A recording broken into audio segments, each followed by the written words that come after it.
Welcome to the Red Dot Collective, a podcast under the nonprofit Red Dot campaign. I am your host, Eva, recording at the Litty Canal Street Market. We are big fans of this marketplace. This hour-long bi-weekly podcast invites guests of all backgrounds to reflect, discuss, and share opinions on topics under the feminist gaze. From storytelling, activism, artist spotlights, and policy discussion, we aim to humanize the Red Dot experience. Now, today I'm speaking with Lori Bryant Woolridge, certified life and spiritual coach, Emmy-winning writer and author of 8 women empowerment books, and founder of Soul Innovation Coaching Group. As a spiritualist and angel scribe, she specializes in developing workshops that build feminine, spiritual, and creative confidence, empowering lifestyles for women of all ages to find self-love, acceptance, and sexual ownership.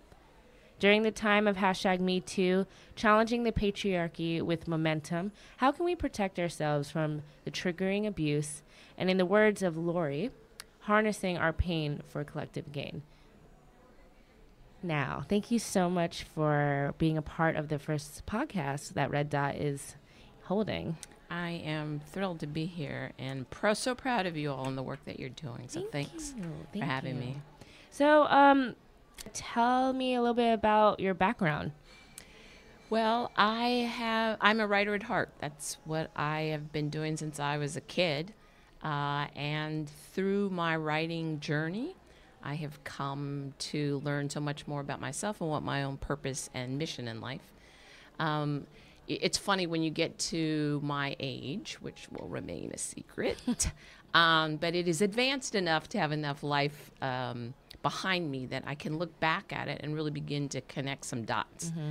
So I think some of the pertinent dots I have connected thus far as to how I got to where I am now. One, as a kid, I was enamored and so curious about love. I realized that I had questions. I didn't know quite what it was. And I think that was just Spirit and God's way of starting me off on this journey. Mm-hmm. Because I had a great childhood. I felt very loved. Mm-hmm. Loved was something that played a huge part in my everyday life. Mm-hmm. But it began my quest to understand love. And that quest really went through working my passion. Mm-hmm. Doing what I loved. I think I told somebody in an interview once when they asked me about my life goals, and I said I never really had goals. Mm-hmm. I always had direction, but not goals. I kind of followed that direction, and what came up, I got into, and that always led me someplace else. Mm-hmm. So this quest for love led me into just life, living life, loving life, enjoying love, finding love, having my heart broken, all those things that the greatness that love brings you. What kind of relationship did you have with love as like a child, with your like parents, with if you had siblings? What was that experience like? I always felt loved. Our family was not one that was physically affectionate. Mm-hmm. But we were always supported. I had 4 brothers and sisters, so with the 5 of us, showing love became, playing the dozens and teasing and mm-hmm. annoying each other. Naturally. But always supportive. Mm-hmm. We could do that to each other, but no one could do that to us. So it played a huge part. And in terms of, romantic love. So the quest of finding different kinds of love and experiencing different kind of loves has led me through. So the books, I started with television, loved romance novels, all that stuff. Everything has kind of been about the pursuit of understanding love. Mm-hmm. And it's gone from childhood love, paternal love, mm-hmm. Romantic love, to now spiritual love, and connecting all those dots. Well, I'm curious, what kind of woman were you in your 20s? Like, where were you in your 20s? Yeah, I grew up in high school, 76. So 20s, I was in the 80s, early mm-hmm. 80s. I was telling you it was a fashion disaster, and you guys are trying to bring those styles back. Yeah, it's I don't know. It's like pretty prominent right now. Yeah. But more than that, I was a good girl for sure. I really came up. Right. Golden child. I definitely came up in the kind of family where reputation was important. Received very little sex education, other than all the things that good girls don't do.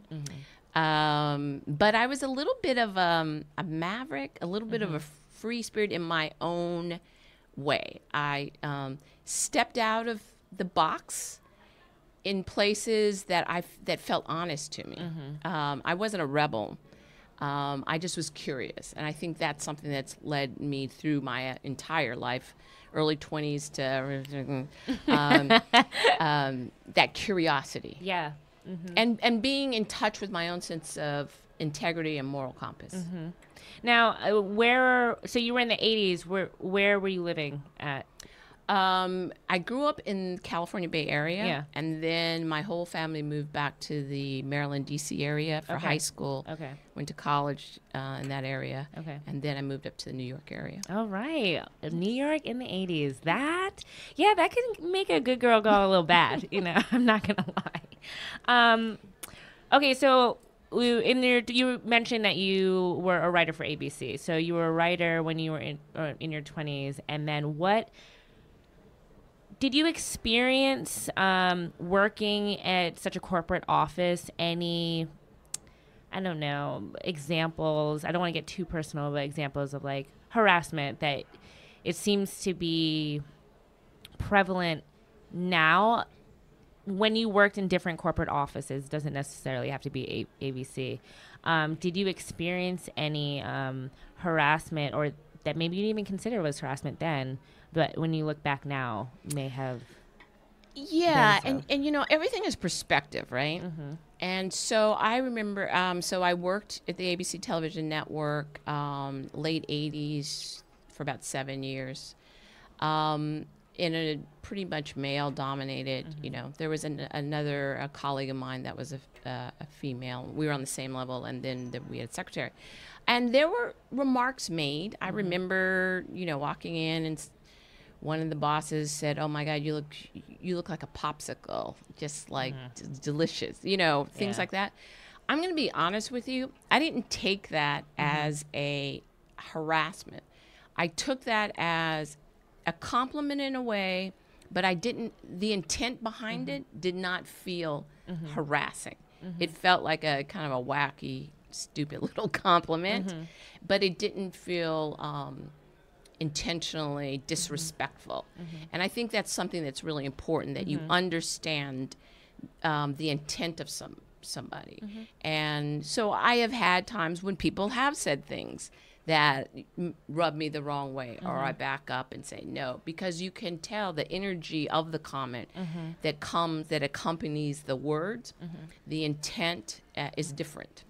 I agree. I mean, there are times in my life where I've experienced that, whether it's coming from like a male friend or a female friend, and knowing their intention is not fully to disrespect you, like. You can, wave it away. It's not a big deal. But then there's other times where it's like, no, watch exactly what you're saying to me. Because if you look at me again in that way, I'm going to have to like say something, or I'm going to have to do something. It is the energy behind it. And you have to be in touch with yourself to be able to understand what feels good to you, what doesn't feel good to you. That's absolutely the perfect thing to say, and the truth, because somebody's action tells you where they are on their path. Your reactions tell you where you are on your path. And you can only be responsible for your reactions. And it's only in your reactions that the learning comes. And so you have to look at your reactions to what all they're telling you, the places, the gaps that you have in your own personal growth and evolution. So if you are if anger is always your go-to place, and sometimes people can't even hear a very well-intended compliment without hearing anger, without hearing you're, harassing me. That tells you a lot about where your own self-worth and your own sense of love for yourself comes in. I can understand that. Like there's I have to catch myself, because being that I am 25, living in first Harlem and then in Brooklyn, there have been times where like you walk down the street and someone's just like, have a great day. That's not something that I have to bark at and be like, what do you say to me? Like, fuck you. Like, why would you even say that? Because your intention is like, okay, they may recognize that I do look attractive that day, but they're not disrespecting me by blessing me to have a good day. Well, no, I think humor is a very loving way to put somebody off. I think that it allows you to state your truth, to command your own self-respect without taking away somebody else's dignity. And, when I coach young women about social, flirting and things like that, I always say have an exit line. So I guess humor for me would be my exit line, which would be when somebody comes up and they're very insistent. And I'm like, God, you know what? Thank you so much. I am like I'm so sorry, but my husband really hates when I date. And that kind of shocks them for a minute. And then I can just, or they giggle or whatever. But yeah, you just kind of have to, sometimes it's not worth it, and other times, depending how you're feeling, you have to say what you have to say. Yeah, and it also could be really scary. Absolutely. There have been times where you really have to read the situation, because if you say something, the wrong, even if you're leading with humor, they could really take that, toxic masculinity is a thing. Yes. And for some reason, they personalize your rejection on them. Absolutely. And they will retaliate Absolutely. in the most negative and sometimes violent ways. So I'm not suggesting anyone tries to fight anybody on the street. And you know what? Really, what I always just say is ignore it, and in your head, wish them love and keep moving. Maybe a little bit of a fuck you too, but that's just me. Depends on how straight my halo is on. That's what I'm saying. You're really on the spiritual path at the moment, and I'm bringing you back down a little bit of a reality. I'm curious how you came from doing, Emmy-winning writing for TV to writing books about female empowerment, from fiction to nonfiction. You also had other types of novels as well that were erotica novels, which were absolutely fabulous.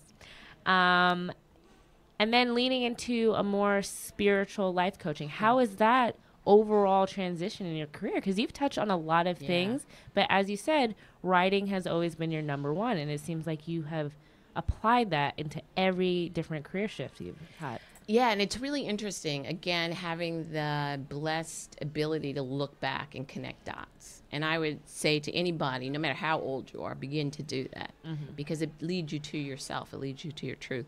I'm always a writer, so that was always it. I used to think my passion was writing.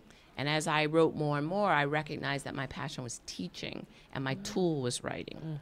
So when I started in television, I actually was doing advertising promotion and doing other, I worked for a project called Project Literacy US. And what was important about that is I learned the lesson that you could take a huge mass medium like broadcast television. You could use it to teach people as well as entertain them.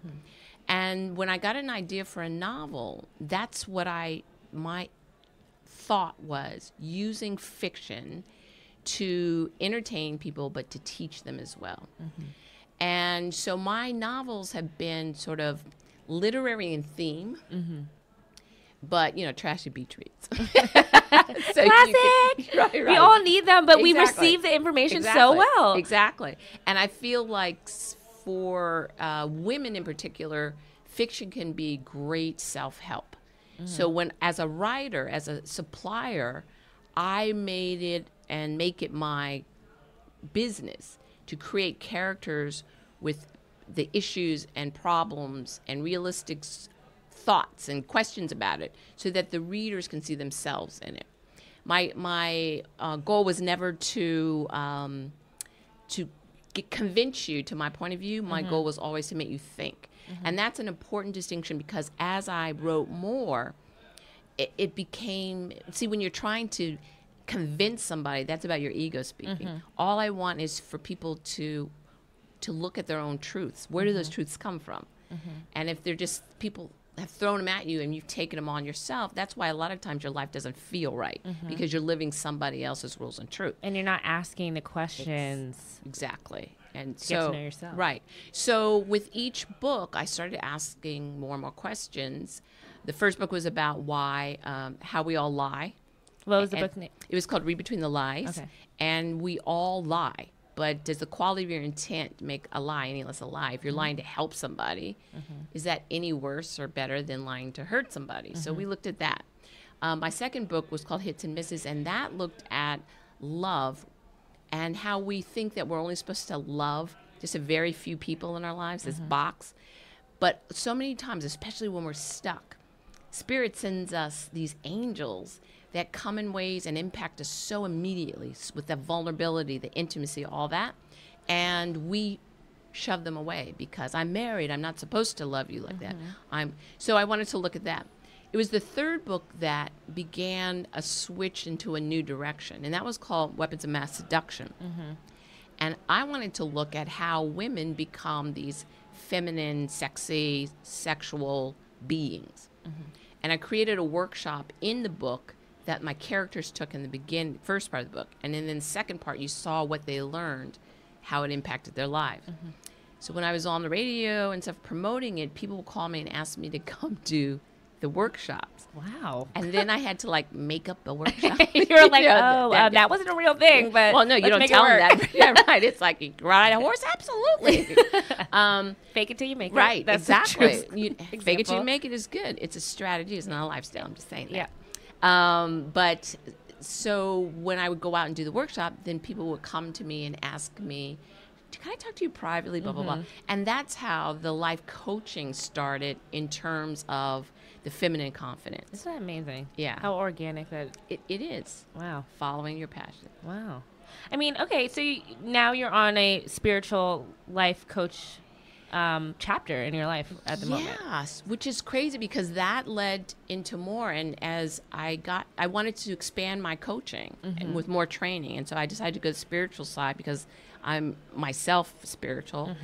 And what was interesting about that led me to really awakening and expanding. And in that expansion, and this is when the angels started talking to me and everything about what you're supposed to do now, it was all about looking at all the things I've been looking at before, feminine confidence, sexuality, sex, all that kind of stuff, and through a spiritual lens. I am curious, though, what angel scribing is and how you're using that to apply in your life coaching for other people. So just really briefly, my spiritual journey started out Catholic, and from kindergarten through 8th grade. Went to Catholic school, Mass twice a week, once with school, once with your family. Used to go to confession lie because I didn't have anything to confess, really. Anyway, I fell out with the church. It just wasn't hitting with me. In college, because I went to a Baptist church for a funeral for her uncle, and I felt so guilty. I was sitting in another denomination. Wow. And I'm like, what kind of religion, what kind of dogma, what kind of church makes you feel guilty over something like that? So I left that, and for a long time I just lived as a heathen. Didn't go to church, blah, blah, blah. So my spiritual exploration began probably in my late 20s. And for a long time, I didn't know what to call God. I stopped saying God because I'm like, well, was it spirit? I mean, how do I feel? It was like maybe, God with a little J. Or maybe God's a woman. Let's call her her. And it was just like going through it until I found my place, which kind of really came back to the word God, but under my own definition. That was really interesting. But the point I want to make is that, like you said with your meditation, we have a period of exploration. And that is finding the tools. And you were trying to find to master or really to get into practice one of the great tools of spirituality, which is meditation, because that's where all the communication, that's how you raise your vibrations and your frequency. So you can talk to angels because we all can do that. And you can talk to spirit guides and all that. But it's the discovery. And so several years through that. And then it's funny, I was writing my first book and I was meditating and I couldn't finish the book. I just total writer's block. And one day I was meditating and this person, this voice, this guide, I didn't know what it was at that point, named Gabrielle, just came and said, you can't finish because you're afraid to finish. And because when you finish, then what? So as soon as that was cleared up, block went away. That, I think... Did that freak you out a little bit? You're like, whoa, I just had this voice in my head. Am I a little crazy for that? No, it didn't freak me out because I was open to it. It was just kind of interesting. You already challenged that organized spiritual background. So, and, you know, the first time I would meditate, I thought I was going to levitate or something. And when nothing happened, but I fell asleep, I was like, oh, okay, I'm doing this wrong. So you sort of, I was open to things. And that kind of opened it up to more spirits, more. And again, but I didn't know what they were. I didn't know who they were. I didn't know I could ask. I didn't realize it was a conversation. It was downloading stuff and okay. And I went through different guides, and the only questions sometimes, like I had one guide was named Wilbur. I'm like, Wilbur? No. I made that. I must have made that. Right, exactly. What's happened now is an awakening. So you go from exploration, you go into discovery, and now the awakening where you really understand the spiritual connection between God, spirit, whatever you call, Bob, you know, Lucille, that angel realm, whatever. And that's when I begin to understand that not only were they talking to me, I could talk back. So the scribing, to answer your question, came when I was in Cabo San Lucas and I was meditating, my morning meditation, and the Archangel Michael came to me and said, get a pen. And girlfriend, get a pen and write. And I literally just began to write down every word I heard. You can call it automatic writing. Yeah. We all... and non-judgmental writing. Exactly. You're just writing. And then they would say, after a while, they would end their scribes, their messages with, so says the light. And then I knew it was done. So it became this really interesting process where the messages were for me, about my life, what I was meant to do, that their purpose for me was to take all this work I had done on feminism and sexuality and relationships and love, put the spiritual bend on it, and work with them as a co-conspirator, which freaked me out, to get these messages out. Because, you know, co-creator I get. Co-conspirator, because conspirator is somebody who's trying to make up things or to do kind of harm, right? To lead people to another direction. And what I realized is that I've been doing that all my life. You have it. You've been challenging. Exactly. Challenging the norm. Yeah. Exactly. So there's like, let's do this. I mean, I find it empowering, like your background in general. It's empowering. It's nice to see someone of, not again of your age, but it's not an insult to your age, but of someone of your age, when like society has always challenged women, make them question what is so normal for them their entire life, from their body type, sexuality, ownership of one's body, your period, which is like what red dye is all about. All of these elements have always been challenged by society, like on a cultural level, but there's always been a counterculture to challenge that. And I think that goes along with the positive flip of co-conspiring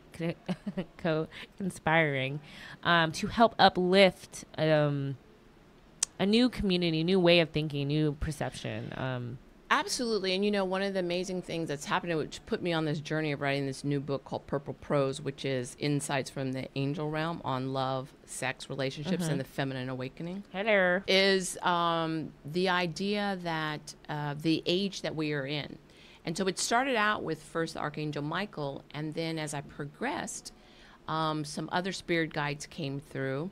Some ascended masters like the Virgin Mary, which was freaky because I'm like, that's got to be made up because the Virgin Mary and a book about sex and relationships, where does that go? And you recognize that the Virgin Mary is the face of the feminine divine. And the idea that even in their scribing, the messages that they've been sending me to eventually give to everybody is the idea that we are in a state of confusion, and the feminine and masculine energies in the world are out of balance. And that's what's causing all this, stuff going on. And so it is important for us to understand that it's a reckoning of sorts, but it's the idea that until the feminine and masculine energies come back into balance, we are going to be out of sorts and all the stuff that's going on.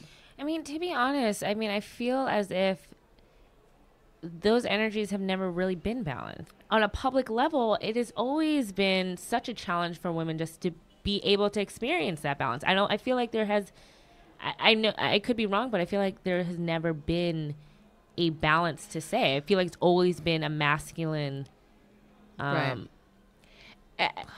I guess, patriarchy. Well, yeah, because it's about power. Yeah. And we are consumed with ego love instead of divine love. And divine love is expressed through self-love. And so feminine energy, women, our sex, all that, our beauty have all been used against us in order to control us. And if you don't mind, I would love to read one of the angel messages that kind of speaks to this. And this is from one of my guides on this project called the Empress Eleni, who used to be, or she lived a life as the Empress of Ethiopia, had an amazing life. It's hard to find information, but if you look her up. You can look at her on Wikipedia. Yes, I have done that exactly. before. Yeah. She's pretty dope. So this is one of the messages that came through for me from Eleni. It is time for the women to assume their rightful place in this world. The chaos you are now experiencing is the result of the feminine and masculine energies being out of balance. Without balance, there can be no peace. The unrest of millions cannot go unheard, unrecognized, or understated if true peace is to be achieved. The time is now. The collective consciousness of the feminine energy is rising, but the vibration must be higher for the change you need to be realized. Feminine energy is that of calm, peaceful, nurturing. Feminine energy finds its strength in its softness, gives birth to big ideas and important alliances. Men recognize the strength of women through their beauty and the creative power of their sex. Men recognize that without women, they cease to exist. This is why the egos of the dark few have used power to shame and de-escalate the power of the feminine energy.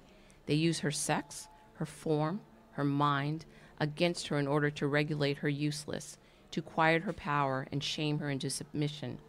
It is time to raise the vibration of the feminine energy. It is the only way to push back the darkness that man has unleashed. So says the light. So that's one of the things when they're done with the message, they end it with so said the light. But I think that was one of the first messages I got and really made you understand how all the things that men love about women are all the things that they use against us. And to control us, and that control goes so far beyond into, wealth, into land, into just the power to control others. They can control the number of children, so they can control the size of congregations. So it's all our feminine energy being used against us, but we've bought into it. We've accepted our inequality. We have accepted. It's like that we are lost the our lesser. power. It's like we forgot. We gave it away. Yeah. And for whatever reasons, Yeah. And I think that's what's coming up now, is this reckoning. That resurgence of resurgence. Nah, bitch, that's all me. This is my power. This is, Right. But I think it's, Right. it's ebbed and flowed. Yeah. In different ways, and I feel like it's a little bit different now. And it's interesting because I kind of missed like the 70s, like the sexual revolution and stuff. I mean, just age-wise, you kind of missed all that 60s and 70s stuff. And so I literally kind of grew up as a young woman in the liberated, You say it in quotes. right, environment. Yeah. Yeah. Do you think that the Me Too movement is just another face of the same movement or another mask of the same movement? Do you see that this is going to progress and increase and have us like get to a new level of equality and acceptance, or do you think it's going to ebb and flow again? I was not a feminist, and that pause is because I've never been a feminist. And all of a sudden, I feel very feminist light. And I think that comes from, in my remembrance of what the feminine men, like what I remember but didn't really experience was like bra burning and Gloria Steinem and the very out, the sexual revolution, the birth control pill, all that kind of stuff. But by the time it was time for me to take the pill, that fight had already been. What's interesting is so much has been, is on repeat now. It's like recycled. It's recycled. It's like, they had the abortion fight. And now here's we had now all of a sudden the whole idea of reproductive rights, of birth control, all that kind of stuff is in your face again. So it is an interesting cycle, right? And I think what holds true through all of it is women have fought for equality, but women have not done the inner work to actually feel equal. And that's one of the things that the angels talk about a lot, is that you cannot ask anyone for equality, to ask to treat them with worth, to not disregard you if you don't feel that way about yourself. And that's one of the important things that one of the workshops I've created new, this Me Too, You Too, is the idea that while the extremely brave survivors, the women that are raised and telling their stories, which is so necessary, because until you get that out, you can't heal. And the way it's been met just with these Kavanaugh hearings and stuff like that, you just see how ass backwards we still are. But what's important to recognize is that even though the Hollywood celebrities and these amazing women from all over the world, all over the country, that are coming out to say, stop it, I'm tired of it, no, we're not going to take this shit anymore. They're not really doing the work of the inner work that's necessary for us. I can't say they aren't, because they're doing a lot of healing work, but there's that part too, that you have to turn the anger into something more than just being angry. And that's really one of the things that the angels say, that this is not a fight that is going to be won through legal battles and matching anger to anger. It's not about the fight. I just to stop you for a moment, I agree with that. Like I do think you cannot generalize. It's hard in general, because you respect and understand that there is individual experiences. Obviously, there are people that are doing the self-work, but as a collective, feminine energy, as a collective group, we do have to look inward to better our external experiences. Right. How do we treat each other as women? How do we, we're so caught up in these stupid reality shows that are, so all of that goes into raising the collective energy in order to create this balance. My previous comment about not doing the work was not meant probably the way asinine way it might have sounded. It was really about, because now you got triple the amount of work to do, right? Because we already come in, even see, there's a difference between confidence and self-esteem, and you can feel very confident and still not be fully aware of your worth and your value. And most women aren't, because we're not treated that way, right? So we can be very confident, and what we do is we use our beauty, we use and we try to be more beautiful, or we try to fit the stereotypes, all those things to talk to or get to the point where somebody is going to see our worth. And so when you are put into a situation where you are devalued in the most obnoxious, vile way, the work to be done is just to get back to that low, or that level, sense of level, where women that haven't been put through that are fighting to get to a sense of real esteem and level. So I just really wanted to clear that up. But what's important is, and I am not an expert in, sexual assault victims and things like that.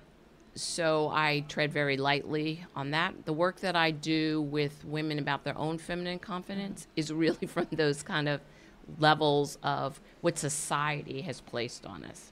Those good girl things about sex, where the mixed messages they give us, that we're not supposed to desire sex, that lust is wrong, that sexual energy is something that needs to be pocketed. But so train that this is what we're supposed to do. But alas, here comes your man who wants you to be, freak of the week all over the place. So where are we supposed to be? You never feel true to yourself. You never feel like you are valued for yourself as a sexual person. Society's telling you don't look right, especially if you're a woman of color,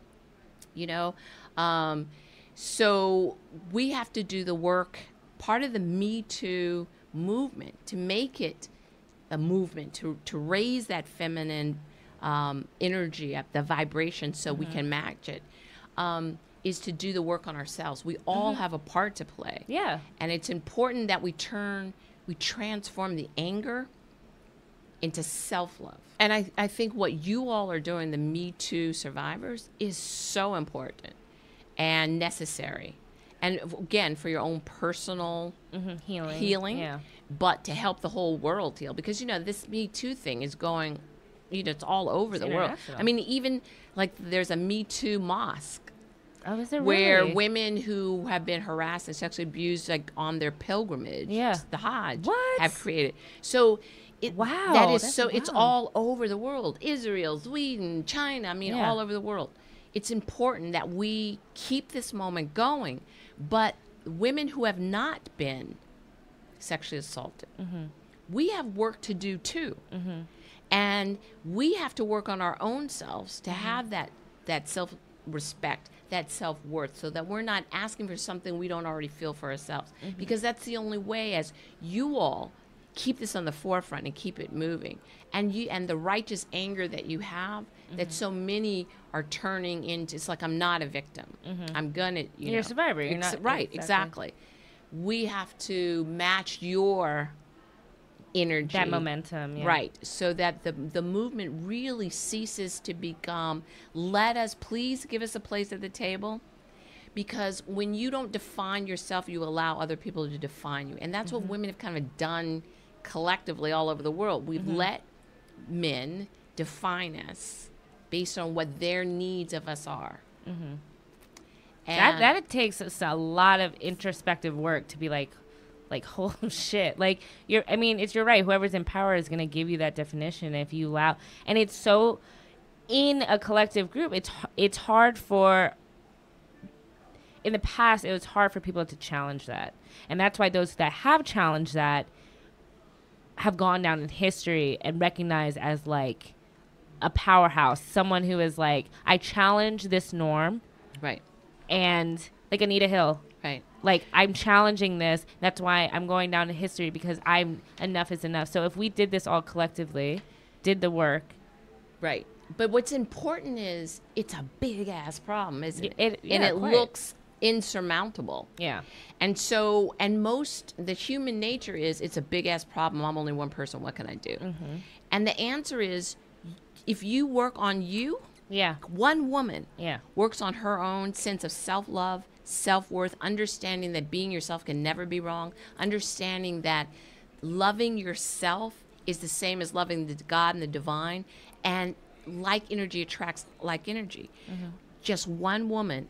Do you know the ripple effect? So it's her family, it's her children, it's her girlfriends. And if that... She's doing large circles as it increases. There's a ripple effect happening. So it's such an empowering thing to understand that to help transform the world, you can start by transforming yourself, doing the work necessary to love yourself in the way that you see your own worth, you see your own beauty, you see your own truth, and you speak that truth. And you should always speak your truth, but always with love. And that's part of, you want to be careful of, because it's really easy to speak your truth with anger. And in anger, like attracts like. And with anger, people can't hear you as loud and as deeply is if you speak your truth with love. How can, you are a mother. How did you make sure that your kids really took in this message so they can feel that self-confident, to that self-love, and like to grow up? Like, did you use them as like a guinea pig kind of bunny situation? Like, is this method gonna work? Yeah. Let's try it. I think if I've had any success as a parent at all, is that I recognized very early on that each of my children were individuals and did not try to raise them alike. I mean, there were similarities in the sense of similar values, to respect each other, to respect yourselves, respect other people, all those kind of similar, just human values. But each had their own marching orders from God, and each had their own purpose. And, one of my children was really kind of very connected to the universe and spirits and things as a kid. So you groom that in the right ways. So it was always about giving them tools of value, knowing that they were seen for who they were, and then letting them go. So we had one rule in our household. It was like you had a very long leash, but you only got one screw up. So if you screwed up, then the leash got yanked. And so what you learn is that your kids you learn to see what their critical thinking skills are, their judgment skills are. They don't want to disappoint. They don't want to lose their whatever. So I'm not saying that they were perfect, because I know they went out and sneaked around and did stuff, but they were good at it because they didn't get caught that much. But you know what? They've grown up to be amazing human beings, and they're living their own lives, and they're awesome. Now, you touch on in your book, in your upcoming book, Purple Prose, sexual ownership, how to own your own sexual body.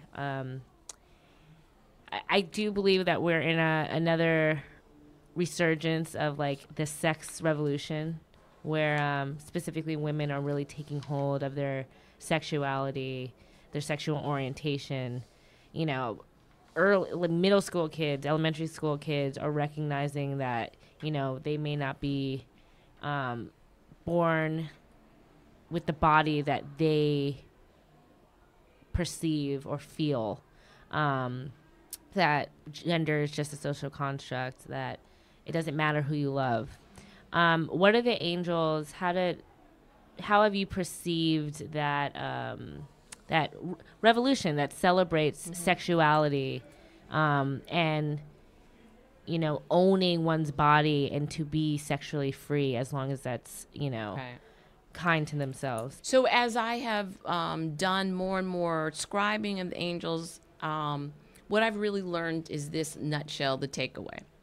One, we are all energy, and love is what we're here to do. And the love we're here to find is love of self.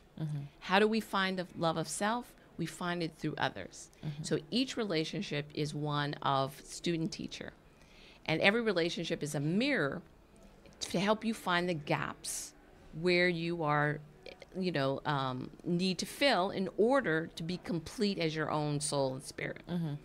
So what's interesting, and I'm going to actually let the angels tell you, I did bring two pieces from the book where they talked about what sex is, and how sex sees no gender. It sees no form. So again, that sex is the creative expression for love in others. God does not care what one does or performs in the act of sexual love. Only that is an act that expresses love and respect for oneself and one's partner. It matters not who that partner is, man or woman, woman or man. What matters is only the act is loving and respectful for both. So what's really interesting about that is the idea that sex is something that should be celebrated. It's a celebration of self-love. So what the angels have said is, you are free to celebrate with whoever you want in terms of your love of self. So it's never an act that is wrong. There is no sexual act that is wrong in God's eyes unless it is one that is not respectful or loving of yourself and partner. Yeah, if you don't like it, then that's when it's exactly. So if you want to duct tape yourself to the wall, upside down with the ball in your mouth, right? Go for it. As long as your partner and you are good with it. But what we tend to do, and where we get in kind of trouble, is we try to find completion of self. We're trying to find our own worth through other people. So we use sex chasing love instead of sharing love. And that's where it gets a little bit worrisome. Worrisome in the way that the chase for completion is never fulfilling. You were never satisfied. You're always chasing. You're never feeling that sense of self-worth and self-value. So that's why you want to be careful about it. And that's where abstinence comes in. It's not abstinence because God doesn't want you to have sex outside of, being married or anything like that. Because what would life be? Exactly. Boring. Sex is a gift from God. Sex is the expression of love. Orgasm is the connection of the divine and self. And ecstasy, And why do you think so many people, oh God, oh God, oh God, right? It's like, what's he got to do with it? But in terms of the whole gender and sexuality and all that, this is something that I asked them, can you talk to me about homosexuality and the community as a whole. Yeah, exactly. So their answer is, and it's so interesting how they will bring in popular culture and things. So love is love is love. Our message so precisely and eloquently delivered by your creative soul, Lin-Manuel. That is our message about homosexuality, transgender, and other expressions of sexuality. The soul does not recognize form. The soul does not recognize gender, only energy, only love. We are all but energy, including source energy.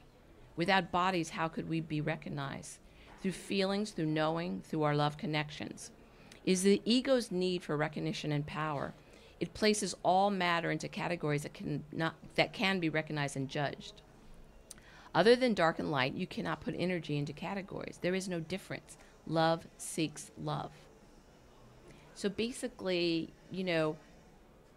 we're here, we seek the energy that our soul attracts. And sometimes it comes in different physical form. But all that is important is the energetic form. So I wonder what caused, like we're currently in a stage where, the current administration is like white cis male patriarchy is on its last leg. It seems like if we continue to progress forward, if we continue to focus on ourselves, to self-love and have that ripple effect, that we will see a transformation in society and respect for ourselves and others. But it seems like with all this new, and I say new age because I believe it seems as if traditional values are so shook up and challenged that recently we're experiencing like the last aggressive moment before, a change of energy. Yeah, I don't know if it's the last moment because if you really look at it, it's pretty cyclical. I think what's important is that this whole rise of feminine energy and the awakening of the feminine divine. As the angels are saying, it's time for the women to rise up and take their place in society. And not just women, though. I feel as if it's just embracing that feminine energy in itself. And that's important. To anyone. That's important to know because in every all of us, male, female, whatever, we both have the feminine and masculine energy. And some of us may be in male bodies, but are leading with our feminine energy and vice versa. And when you think about it, in relationships where it may be same sex, there still tends to be a masculine, feminine energy balance or divide. It really doesn't have to do with body. It just has to do with energy. So yes, wherever the feminine in any form needs to rise up, as well as the masculine that understands the importance of the feminine needs to rise up. And just letting this balance take place. Right. And the problem is this kind of white male thing holding on, why we want to go back to abortion, why we want to go back to, all that kind of stuff. It's all based in fear, the fear of losing control.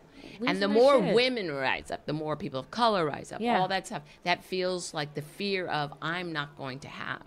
And all the things that I always wanted and have, I'm losing all of it. When really, no. But when you understand, it's because their feminine energy, the feminine energy is all about alignment. It's all about love. It's all about nurturing. It's about inclusion, not at the exclusion of others.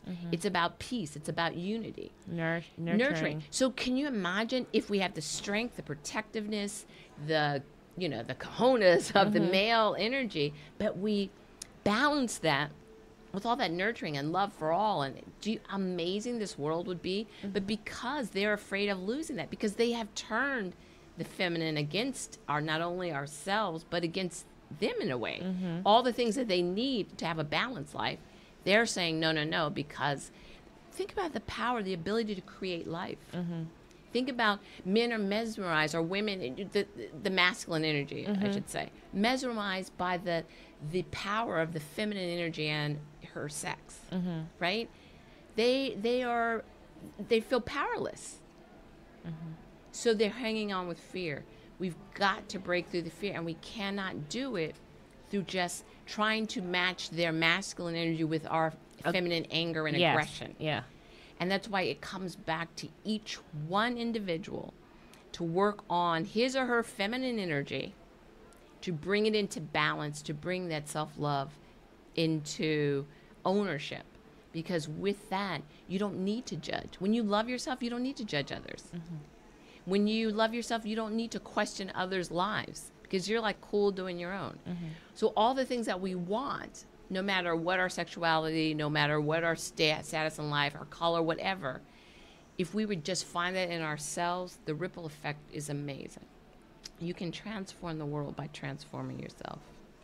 Damn. We're going to end that right there. That was a really good statement to end.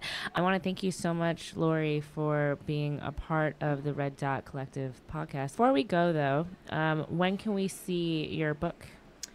Well, I'm still writing it. Hello. Okay. Because I'm not only using, I'm sort of combining the coaching with the scribing.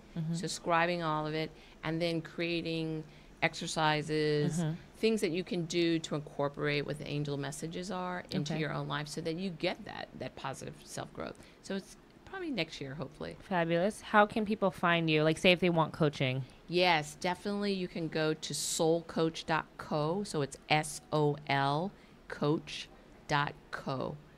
Go online. You can read out about all the different coaching kind of niches, and I'm adding more things all the time, video. You can sign up for our soul kit, and just free worksheets and meditations that you can use in order to kind of begin your self-love journey. And you can also find her on Instagram at Lori Bryant Woolridge, or at Lori Bryant Woolridge. That's Lori Bryant, BRYANT, Woolridge, WOOLRIDGE, for more updates on what she is producing. And thank you so much for being a part of this.